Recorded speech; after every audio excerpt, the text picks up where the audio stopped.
नांदेड जिल्ह्यात गेल्या 2 दिवसापासून मुसळधार पाऊस सुरू आहे आणि त्या पावसामुळे जे आहे ते हाहाकार उडाला आहे.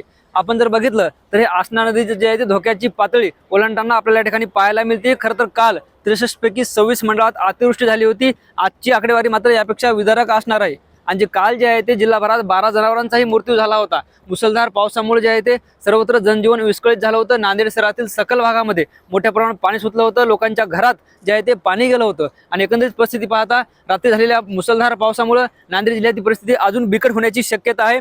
हजारो हेक्टरवरील शेतजमीन जे आहे ते खरडून गेली. पिकांचं मोठं नुकसान झाले. याचा फटकाही शेतकऱ्यांना मोठ्या प्रमाणात बसतोय. त्याचबरोबर जे आहे ते विष्णुपुरी प्रकल्पाची 5 दरवाजे आहे ते सोडण्यात आले आहेत. एकंदरीत चित्र बघितलं तर नांदेडमध्ये जोरदार पाऊस सुरू असल्यामुळे मोठा फटका बसतोय. काल जे आहे ते पेनगंगा नदीला पूर आल्यामुळे मराठवाडा आणि विदर्भाचा संपर्क तुटला होता.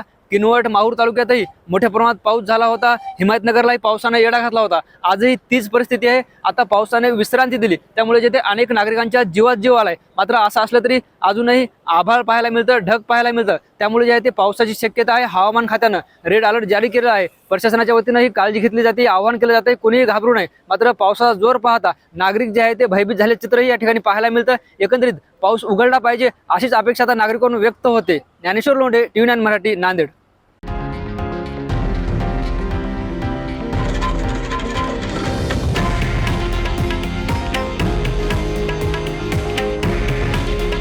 हे आहे देशातील नंबर 1 न्यूज नेटवर्क आणि आपण पाहत आहात TV9 मराठी.